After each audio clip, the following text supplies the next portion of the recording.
Vllaznia do të luajë ditën e diel sfidën ndaj Apolonisë që do nisë në orën 18 në Pallatin e Sportit Qazim Dervishi të Shkodrës. Një sfidë e rëndësishme kjo për ekipin kuqeblu që pritet me interese edhe nga tifozët shkodran. Në prag të këtij takimi, duke folur për media, trajneri Eni Llazani u shpreh se me punën e bërë në stërvitje gjatë 3 ditëve, vllaznia synon fitore në këtë ndeshje, pavarësisht se Apolonia është një ekip i fortë. Po përgatitena për të luajtur ndeshjen me Apolonin, po bëjmë maksimumin ton, edhe pse me disa mungesa të rëndësishme. Po besoj do kena pjesën më të madhe të djemve në dispozicion të skuadrës. Apolonia është një nga ekipet më të forta. Besoj gjithmonë në opinionin tem pas Beslidhjes është ekipi më i fortë në kampionat.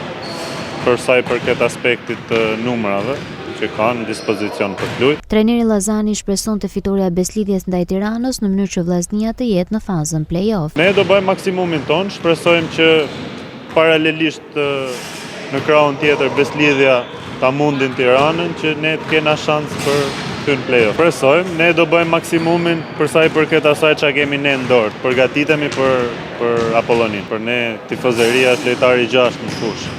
Nëse do kena mbështetjen e tifozërisë, besoj do dhurojmë një ndeshje të bukur. Vllaznia pret në Qazim Dervishi ekipin e Apollonisë që ka arritur objektivin dhe shanset janë të mëdha që shkodranët të fitojnë, por kjo nuk u siguron asgjë sepse i duhet të humbas Tirana ndaj Beslidhjes. Kjo do të thotë se basketbollistët kuqeblu janë në dorën e lezhianëve për të siguruar një vend në play-off.